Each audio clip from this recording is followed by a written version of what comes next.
একদিন এই রুহুটা বেরিয়ে যাবে, অতি জলদি করে কবর দেওয়া হবে, 2 দিন পরে ভুলে যাবে সবাই।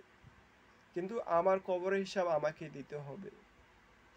কয়দিন পরে ভুলে যাবে, এই দুনিয়ার সবাই আমাকে, আমার প্রয়োজনগুলো ভুলে যাবে। তারপরও আমাদের কেন হুঁশ হয় না? তারপরও কেন আমরা আল্লাহকে ভালোবাসি না, আখেরাতমুখী হই না, 5 ওয়াক্ত নামাজ পড়ি না, রসুলকে ভালোবাসি না?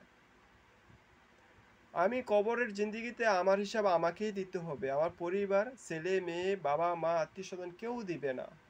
তারপরও কি আমাদের হুঁশ হবে না?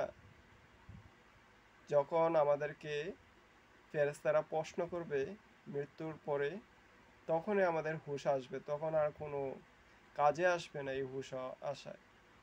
আসুন না, দুনিয়াতে বেঁচে থেকে কি বা আমাদের স্বার্থ আছে? দুনিয়াতে বেঁচে থেকে হয়তো একটু বুক বিলাসিতা, ভালো খাবো, ভালো পরবো, ভালো চলবো, এতটুকুই তো।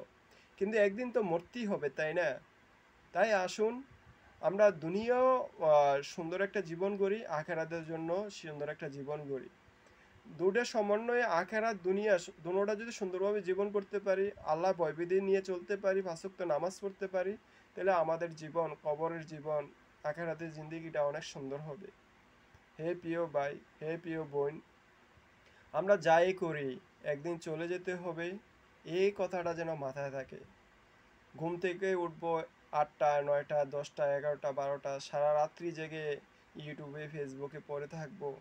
কিন্তু যে আল্লাহ তালা আমাকে রুহু দিয়েছেন, যে আল্লাহর হুকুমে চলে যাবে রুহুটা, কেউ রাখবে না, সেই আল্লাহকে আমরা বলে থাকি।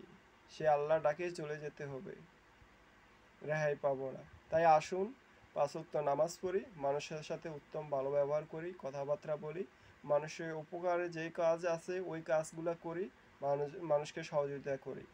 লোক দেখানো কাজ থেকে আমরা বিরত থাকি। অন্তর্যামী আল্লাহ তালা, আল্লাহ তালা তো দেখতেছেন আপনি কেন ভালো কাজ করতেছেন, কেন আপনি ভালো কাজে সামিল হচ্ছেন। শুধু আল্লাহ সন্তুষ্টের জন্য হন। মানুষের লোক দেখানোর জন্য, মানুষের বাহাবা পাওয়ার জন্য কাজ করেন না। আল্লাহ সন্তুষ্টের জন্য কাজ করেন, আল্লাহ খুশি হবেন, আখেরাতের জীবন সুন্দর হবে, মানুষ আপনাকে ভালোবাসবে। আসসালামু আলাইকুম রহমতুল্লাহ।